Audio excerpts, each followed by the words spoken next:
ব্রজে প্রতি বৎসর মহা সমারোহে ইন্দ্র উৎসব হয়। ইন্দ্রদেব মেঘ সকলের অধিপতি। মেঘ বর্ষণে তৃণ এবং শস্য জন্মে, উভয় গো এবং মনুষ্য জাতির জীবনযাপনায়। এই জন্য প্রতি বৎসর নন্দ প্রমুখ ব্রজবাসীগণ ইন্দ্রযজ্ঞের আয়োজন করেন। এই অনুষ্ঠানের জন্য ব্রজরাজকে বিশেষভাবে ব্যস্ত দেখিয়া কৃষ্ণ জিজ্ঞাসা করিল, ইন্দ্র কে? ব্রজরাজ কহিলেন, ইন্দ্র স্বর্গাধিপতি। তাহার অনুশাসনে জীবগণের আহার্য জন্মাইবার নিমিত্তে মেঘ সকল সৃষ্টি করে। ইন্দ্র প্রসন্ন হইলে সুবর্ষা হয়। এই জন্য তার উদ্দেশ্যে আমাদের যজ্ঞ করা কর্তব্য। তিনি বৃষ্টি করে শস্য জন্মালে তবেই আমরা খেতে পাই। কৃষ্ণ হাসিয়া উঠিল, কহিল, কই বাবা, গরুরা তো যজ্ঞ করে না, তবে তারা খেতে পায় কেন? যদি গো সকল যজ্ঞ না করে খেতে পায়, তাহলে আমরাও পাব। সরলমতি ব্রজরাজ ইহার কোনো উত্তর খুঁজিয়া পাইলেন না। বলদেবকে বলিলেন, তুই কি বলিস রে বলা? বলাই বলিল, আমিও তাই বলি, কানুর কথাই ঠিক। আকাশে আপনা হতেই মেঘ হয়, বৃষ্টি করে, মাঝখান থেকে ইন্দ্র কেন ফাঁকি দিয়ে যজ্ঞ খাবে? কৃষ্ণ কহিল, বাবা, গো, ব্রাহ্মণ আর পর্বত আমাদের মহা উপকারী। যদি পূজা করিতে হয়, এদেরই করা উচিত। গোবর্ধন প্রত্যক্ষ দেবতা, চলুন আমরা সকলেই তাহার পূজা করি। ব্রজপতি গোপালের কথা অন্যথা করিতেন না। তিনি সনন্দ, উপানন্দ প্রভৃতি বৃদ্ধ গোপগণের পানে চাহিলেন। সকলেই এক বাক্যে গোপালকে অনুমোদন করিল। দ্রব্য সম্ভারে শকট পূর্ণ করিয়া সপরিবারে সকল ব্রজবাসী গোবর্ধন যাত্রা করিল। পূর্ব হইতে গোবর্ধনগিরি সানুদেশে গোময় লিপ্ত করিয়া রাখা হয়েছিল। পর্বত শৃঙ্গ সকল কুসুমহার, পত্রমাল্য, পুষ্প স্তবকে সুসজ্জিত হইল।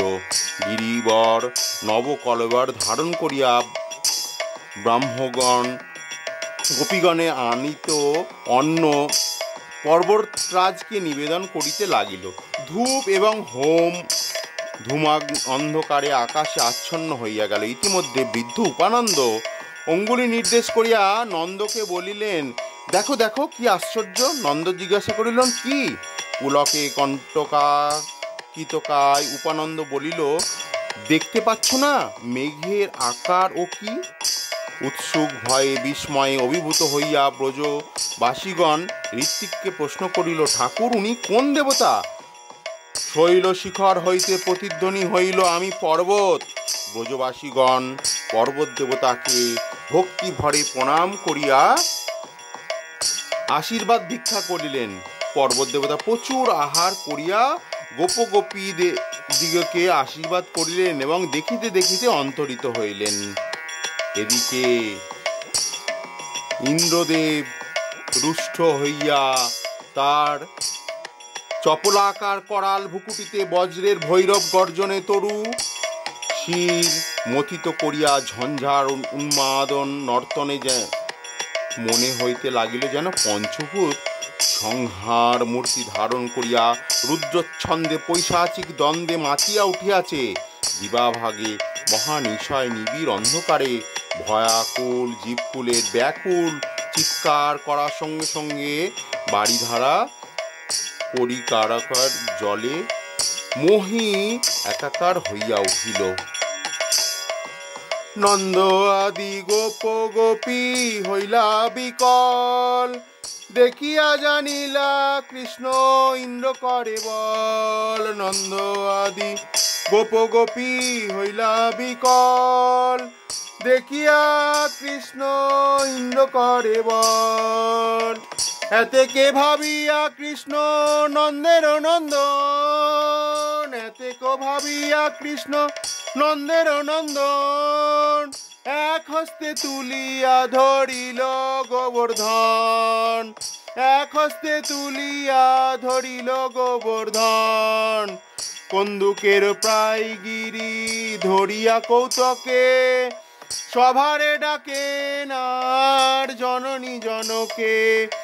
আইসো আইসো সবে শিশু বৎসগণ লইয়া, এই গর্তে থাকো আসি নির্ভয় হইয়া।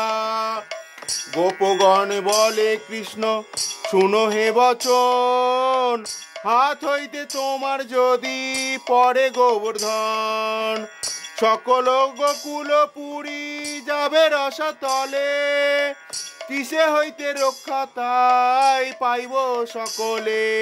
কান্দিয়া যশোদা দেবী কহে গোপগণে, একাকী পর্বত কৃষ্ণ ধরিবে কেমনে।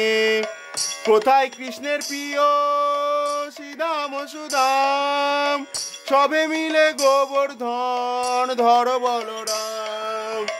সবে মিলে গোবর্ধন ধর বলরাম, সবে মিলি গোবর্ধন ধর বলরাম।